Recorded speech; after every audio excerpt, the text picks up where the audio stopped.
Plum in the Golden Vase. Chongzhen edition of Embroidered Portraits. Chapter 96. Sister Chun Mai visits her old home pond, and young Guangyin faces the jackal. The word says, "Despite all the sad things in life, I still sang flowers in the back garden." In the old days, when the king gave thanks, to whose house did the swallows fly to in front of the hall? Suddenly, in a dream, the immortal skin beats the snow, and the palace temples are elegant. Sima Jiangzhou. His green shirt is wet with tears, thinking about being at the end of the world. Right tune wet green shirt. It is said that time flies quickly. The sun and the moon fly by, and it is as early as the 21st of the first lunar month. Chun Mai told Zhou Xiaobai to prepare a sacrificial table for kinds of soup and fruits, and a jar of southern wine, and sent her family member Zhou Yi to send it to Wu Yunyang. One is Ximon's 3rd anniversary, and the other is brother Xiao's birthday. Yunyang received the gift and sent someone a handkerchief and 3 coins of silver. Here they quickly asked Diana to wear Xingyi and invite Shure to come. It says, "Thank you for your kindness and gratitude. Immediately put aside the utensils and drink wine, and serve as a reward. I hope Gaoxuan is here, but I'm very lucky." The Ximon Wu family paid their respects to Mrs. Zhou, a great eminent person, for her makeup. Chun Mai saw it and didn't come until day and night. Wearing a head full of pearls, a gold phoenix head hairpin comb, and a beard ring. Wearing a bright red unicorn robe with full sleeves and for beasts, an emerald blue skirt with 10 kinds of brocade and flowers, a jade ring that is forbidden to move, and a gold belt. There are 4 people sitting in a sedan chair, and King Duen sells gold sedan clothes. The military prisoner held a rattan stick and shouted, followed by his family members carrying the clothes box. 2 small sedans carrying family members and daughters-in-law followed closely behind. Wu Yunyang invited Wu Dejinzi to accompany her, and also asked for singers to play and sing. When she heard Chun Mai's arrival, Yunyang also dressed up in plain clothes, with a 5-beam crown on her head, a few pieces of gold and jade jewelry, a white silk jacket on top, and an emerald blue skirt underneath. And she and the eldest concubine came to the front hall to welcome her. Chun Mai's big sedan chair was carried to the head of Yiman and then got off the sedan chair. Family members on both sides gathered round, went to the hall to recite the ceremony, and placed candles in front of Yunyang as if they were bowing down. Yunyang hurriedly responded to the greetings and said, "I have troubled my sister in the past, but I don't want to accept the thick ruler. Now I am responsible for the thick ceremony table. I can't thank you enough."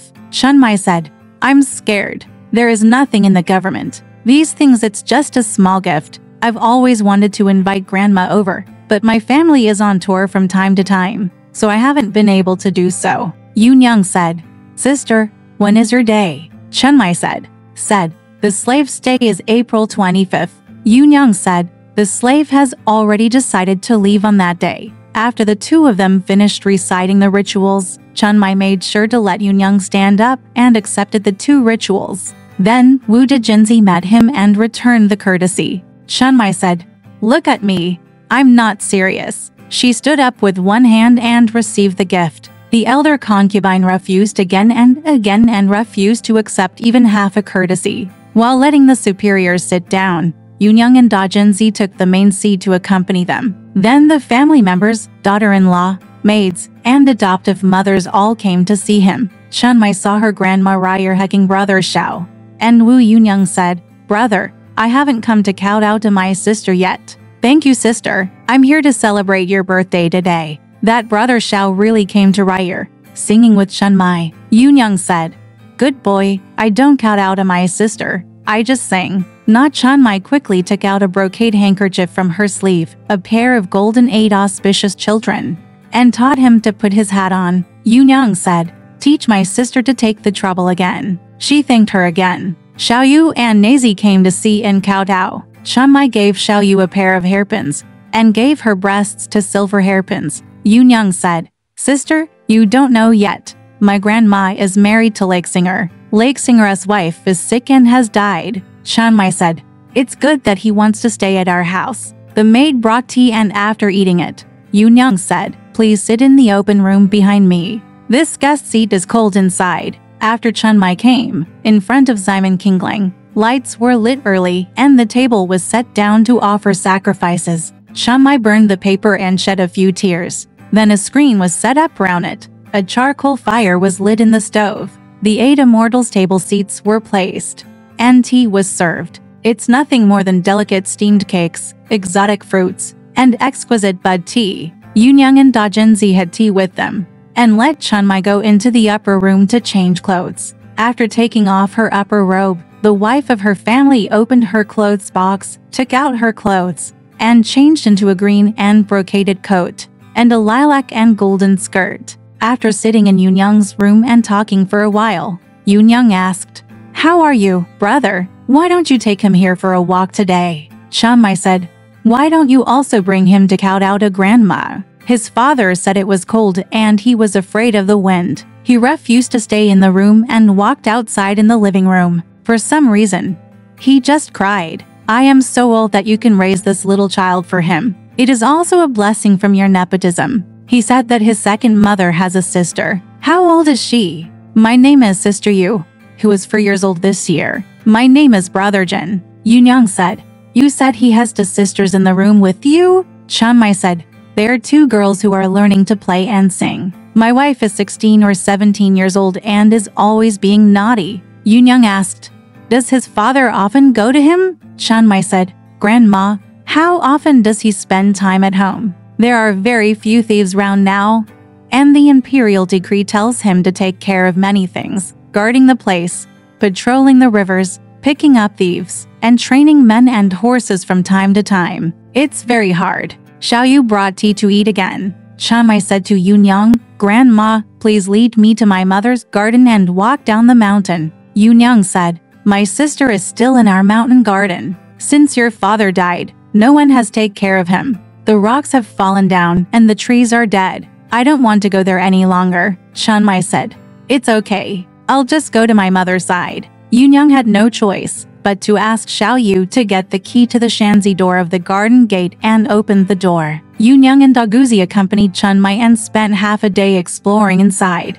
But see, the walls are damaged and the pavilions are crooked. The walls on both sides are green, and the tiles on the floor are covered with green grass. The strange rocks in front of the mountain were collapsed and no longer appear tall. The summer bed in the pavilion was leaked and has no frame. There is a web of spider silk at the entrance of the stone cave, and there are swarms of shrimps and toads in the fish pond. Foxes often sleep in the cloud pavilion, and rats come and go in the Zhangchun pavilion. I expected that no one would arrive for years, but I also knew that clouds would arrive in the coming days. Chun Mai looked at it for a while and then walked to Li Pinger first. I saw some folding tables, broken stools, and broken chairs scattered upstairs. The rooms below were all empty and locked, and the grass growing underground was barren. When Feng came to his mother's side, there were still some herbal medicines and spices piled upstairs. Down in his mother's room, there were only 2 kitchen cabinets and no bed, because he asked Xiaoyu, "Where did my mother's bed go? Why is it missing?" Xiaoyu said, "My Sanyang got married and she went to pay for it." Yunyang walked up and said, "Because your father on the day, my eldest sister brought him the 8-step bed and gave it to her at Chen's house. After he got up, I gave her your mother's bed and got married." Chun Mai said, "I heard that my eldest sister is dead. I said you brought the bed to my house." Yunyang said, "I don't have enough money to use it. I only sold it for 8 taels of silver. I sent all the officials in the county to use it." Chun Mai heard this and ordered it. Nod. The star couldn't help but feel sour in his eyes, and said nothing in his heart. "Thinking about my mother, I asked my father to buy this bed without giving up. I really hope to take this bed back. Go and be his old man. I don't want to go with someone else again." I couldn't help but feel sad. Then he asked Yunyang, "Why is my Liu Niang's Luodian bed missing?" Yunyang said, "It's hard to explain. Since your father passed away, only people have gone out and no one has come in. As the saying goes, if a family has no business, they are not afraid of fighting. Measure the gold. I don't have any money at home, so I took it out and sold it to someone else." Yunyang said, "It's only 35 taels of silver." Chun Mai said, "What a pity. That bed, I heard my father say, is worth more than 60 taels of silver. If I had known that you would give it away, I would have taken it from you for 30 or 40 taels of silver." Yunyang said, Good sister. Who knew this earlier? He sighed for a long time. Zhou Ren, a member of the family, came to pick her up and said, I asked Grandma to come home early. I'm looking for Grandma to cry. Then Chen Mai pulled away and came back. Yunyang asked Xiao Yu to lock the garden door, and they went to the bright room at the back. Early in the morning, the peacocks were open, the crocodile silk curtains were controlled, and a banquet was held. To prostitutes, playing silver zither and pipa, were playing and singing nearby. Wu Yunyang handed the wine to the banquet, and then Chen Mai took the seat. Chen Mai refused, so she made sure to bring her to sit with him. Yunyang was in charge, and before the banquet, wine, soup, rice, and snacks were served and served. Chen Mai called her family Zhou Ren and rewarded the cook with 3 coins. There are spiles of products, and the wine is full of gold. Now the cups were passed round and the lamps were changed, and they ate until the evening was about to fall. When they saw that another companion was sent to the house with a lantern to pick them up, Yunyang was willing to let her go, and taught the prostitutes to kneel in front of her, play and sing to persuade them to drink. Distribution. Please give a good piece of music to your Grandma Zhou. He asked Xiao Yu to pour a big bell, put it in front of him, and said, Sister, please share a favorite piece of music and ask the 2 of them to sing with you. Let's have some wine. Chen Mai said, Grandma, I can't bear to eat. I'm afraid the children will look for me at home. Yunyang said, Brother, there are breasts watching from the left and right. It's still early. I know you're so petty. Son, Chen Mai asked the 2 prostitutes, What's your name? Whose family do you belong to? The 2 knelt down and said, The younger one is Han Chen Chuaner's sister, and the other is Zheng Xianger's niece. Chen Mai said, Can you sing Lazy Thrush? Yu Chuaner said, Grandma, the younger 2 can sing. Yunyang said, Since you 2 can sing, pour the wine. When you, Grandma Zhou, eat, you sing slowly. Xiao Yu poured the wine quickly, and to prostitutes, one playing the zither and the other the pipa, sang, When will your enemy stop working for you? Until spring comes, and then autumn comes. Who knows what is in my heart? God, it makes me lonely and thin, and I shed tears while listening to the music book. I told you the reason in the past. Who thought you would throw me away mercilessly? After eating the spring plums, Yunyang ordered Zheng Jiar to hand over a glass of wine and spring plums. Chen Mai said, You, old man, also have a drink with me. Then both families poured it in together, and the 2 prostitutes sang again. Enemies will make you more romantic. Magpies will not stop in front of the eaves, and there will be no reason for life and death. God, the love is so provoking, and the tears are so desolate. There will be no end to my feelings after he leaves. Who would have thought that you would betray me and leave me alone? Chen Mai said, Grandma, you also teach the big girl to drink from a cup. Yunyang said, If the big girl can't eat, teach him to hold a small bell to accompany you. At the same time, she ordered Xiao Yu to pour the big girl a small bell. Liquor. The 2 prostitutes sang again. Enemies cause you trouble. You sit and think about things day and night. Your skin becomes thin and tender. God, if I want to see you, I can't hook you up. I'm so depressed that I shed tears. I worked with you in the past, but who wants you to abandon me now? Seeing Xiao Yu in front of her, Chen Mai poured out a large bell and taught Xiao Yu how to eat. Yunyang said, Sister, he can't eat. Chen Mai said, Grandma, he also eats for 2 or 3 hours. But why don't we eat with him at home? So she poured it out and taught Xiao Yu to eat a cup too. The prostitute sang, Your enemies will cause you troubles. You will lie in bed endlessly when you are sick, and you will frown with worries. God, still forgetful, tears flowed down my cheeks. I used to be with you forever. Who thought you would abandon me all the time? Dear readers, why did Chen Mai teach the prostitutes to sing this song? She had always been concerned about Chen Jingji, but she could not meet him outside. She was moved by his love, so she expressed it in her chanting. She also saw that the 2 of them sang sweetly and cleverly, flattering her grandmother, and she was happy. She asked the servant Zhou Ren to come forward and take out 2 bags of rewards, 2 coins each. The 2 prostitutes put down their instruments and kowtowed to thank her. Soon, Chen Mai got up, and Yu Niang could not keep her. The servants held lanterns, Bodan left, and sat in the big sedan. The family members and daughters-in-law all sat in the small sedan. They held for lanterns in front and behind, and the military prison shouted and laughed. It is just like, when the time comes, the stubborn iron has brilliance, and when it goes away, the gold has no brilliance. There is a poem to prove it. The red lips are red and the jade is beautiful. The phoenix flies down to taste the luan flute. The high hall rolls up the xiang curtain, and the swallows come back to continue their old nests. Since Chun Mai came to Wu Yu's mother's house for the banquet, she was thinking about Chen Jingji and didn't know where he was. After returning to the mansion, she just stayed in bed all day, feeling unhappy. The garrison commander noticed her intention and said, "I'm afraid you miss your brother and don't know where to go." At the same time, he called Zhang Sheng and Lian and said, "I have always asked you to find your grandmother's brother. Why don't you look for him carefully?" The two said, "I have been looking for him all over the place and can't find his whereabouts. I have already reported to my grandmother." The garrison commander said, "You two have 5 days. If you can't find him, let's ask for the result." Zhang Sheng and Lian received the order and came down with worried faces. They walked along the streets and alleys, paying attention everywhere, looking for him without asking.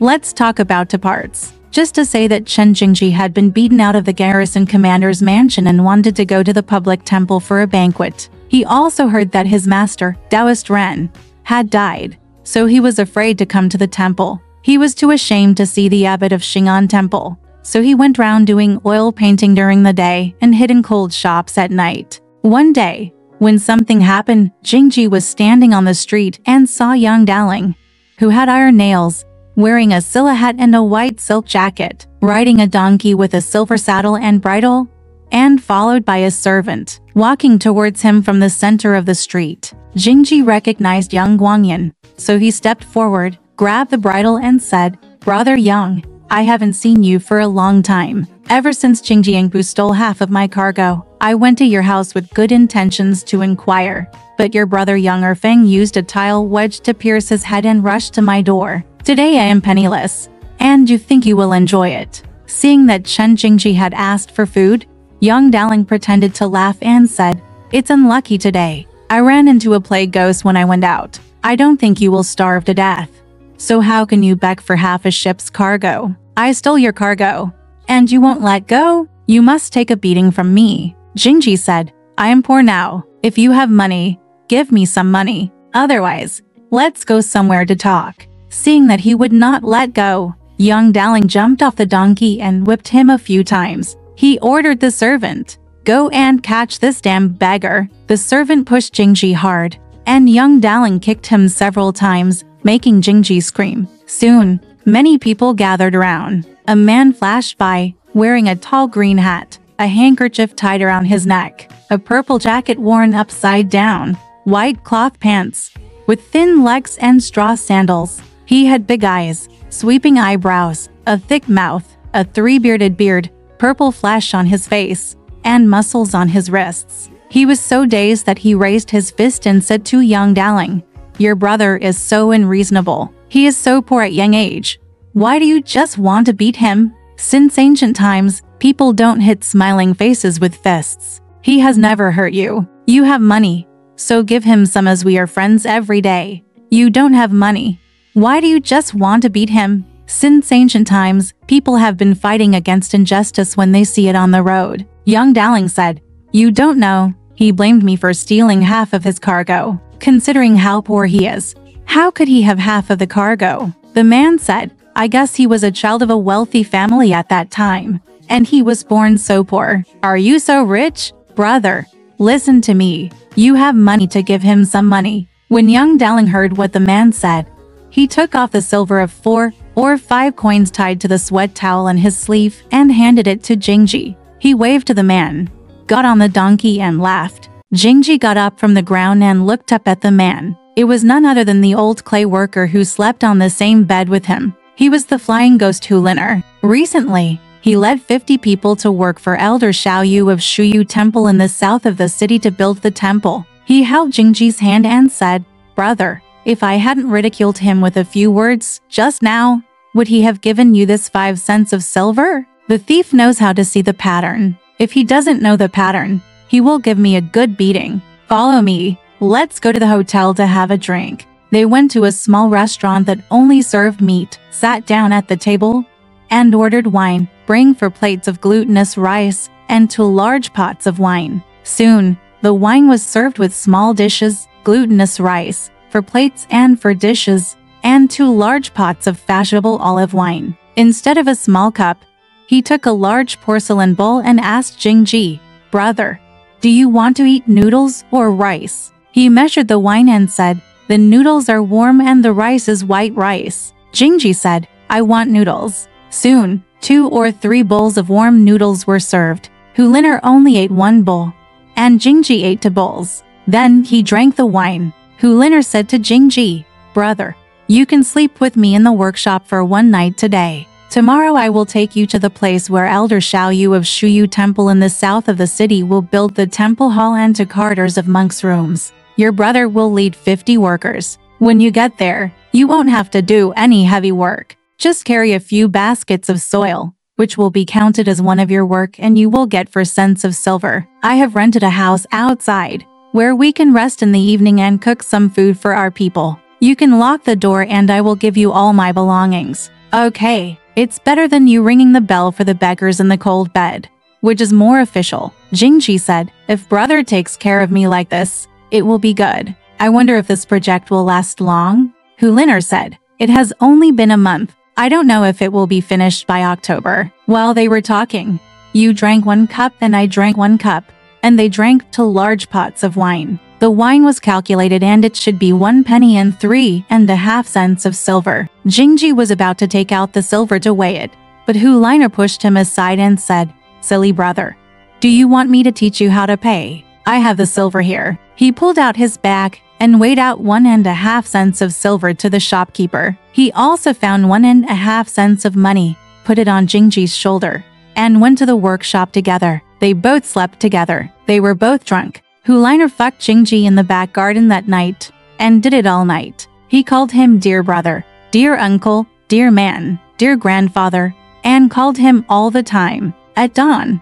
they went to Shuyu Temple in the south of the city. As expected, Huliner rented the lower half of a house outside the temple and burned firewood inside. He had bought many bowls and dishes for household chores. He went to work in the morning and called his name. When everyone saw Jingji, who was no more than 24 or 25 years old, with a white face and handsome features, they knew he was Huliner's brother and flirted with him. First he asked, "What's your name, young man?" Chen Jingji said, "My name is Chen Jingji." The man said, "Chen Jingji, I won't let you squeeze me." Another person said, "How can you do this at such a young age? You have to endure this big porter." Huliner shouted at everyone and scolded, "Strange beggar, why do you just keep mocking him?" At the same time, he dispersed the shovels, hoes, and baskets, and assigned everyone to carry soil, mix mud, and do odd jobs. It turned out that Elder Xiaoyu taught a monk named Yi to be the fire starter and cook for the craftsmen. This monk was about 50 years old, blind, wearing a black straight gown, with fine feet, and a rotten velvet belt around his waist. He could not read the scriptures, but could only chant Buddha, and was good at the hemp clothes. Everyone called him Yi Dao. After working one day, everyone had finished their meal. Some sat, some lay down, and some squatted. Jingji walked forward and asked Yi Tutu for some tea, but Yi Tutu just looked him up and down. One of the people inside said, "Yi Dao, this young man is new here. Take a look at him." Another person said, "Take a look at him. He looks like a brother." One said, "He looks like a fool." Yi Dao asked him to come closer, looked at him carefully, and said, "Young and delicate looks are not tolerated. Young and delicate looks in old age bring hardship, while young and delicate looks are not durable. It's because of your delicate face that you are favored by shady people all your life. At the age of 8, 18, and 28, you act in a way that people like you. Even if you pretend, it becomes true. Don't blame me for saying that you were clever and cunning all your life, and often get help from shady people. How old are you now?" Jingji said, "I'm 24. Yi Dao said, "It's because of how you came here 2 years ago. Your forehead was too narrow, so your son and wife died. Your hanging wall was dark, and your family was broken up. Your lips didn't cover your teeth, so you were in trouble all your life. Your nose was like a stove door, and your property was scattered. That year you were involved in a lawsuit and quarreled, and your family was ruined. Have you seen it? Jingji said, I'm 24. Yi Dao said, it's because of how you came here 2 years ago. Your forehead was too narrow, so your son and wife died. Your hanging wall was dark, and your family was broken up. Your lips didn't cover your teeth, so you were in trouble all your life. Your nose was like a stove door, and your property was scattered. That year you were involved in a lawsuit and quarreled, and your family was ruined. Have you seen it? Jingji said, I've seen them all. Yi Tuda said, there's only one thing.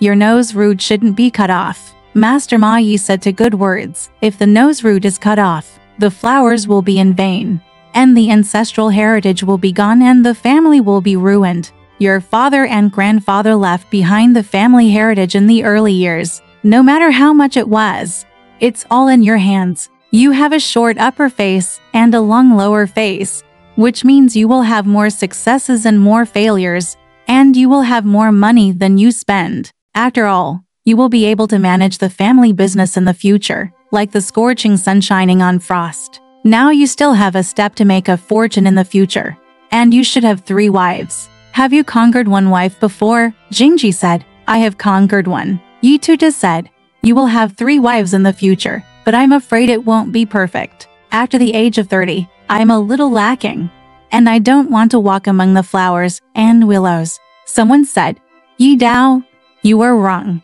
He is still married to someone else. So how can he have 3 wives? Everyone was laughing when they heard the sound of Elder Xiao Yu striking the gong. Everyone picked up their shovels, hoes and baskets and went to work. Jingji stayed in Shuyu Temple for about a month. One day, in mid-March, Jingji and others were carrying soil out of the temple. They were squatting under the mountain gate wall, leaning against the wall, facing the sun and catching lice on their bodies. A man was seen wearing a turban with a swastika on his head, a narrow blue shirt, a purple belly band, a belt around his waist, flat boots, riding a yellow horse, holding a basket of flowers in his hands. When he saw Jingji, he suddenly jumped off the horse, stepped forward and bowed deeply, and shouted, Uncle Chen, I didn't look for you anywhere, but you are here. Jingji was shocked. He immediately returned the greeting and asked, Brother, where are you from? The man said, I am Zhang Shang, a personal attendant of the garrison Commander Zhou. Since the official incident in my uncle's mansion, my grandmother has been ill until now. My master sent me to look for my uncle, and I didn't know he was here. If my grandmother hadn't sent me to the outer village this morning to pick some peony flowers, how could I see you here? Firstly, it is your fate. And secondly, it is fate. Don't hesitate, ride on the horse, and I will go to the mansion with you. The workers looked at each other, not daring to say anything. Chen Jingshi handed the key to Hu Liner, rode on the horse, and Zhang Shang followed closely and went straight to the garrison commander's mansion. It is just like, my beloved is young and proud. Where is the building under the moonlight tonight? There is a poem to prove it.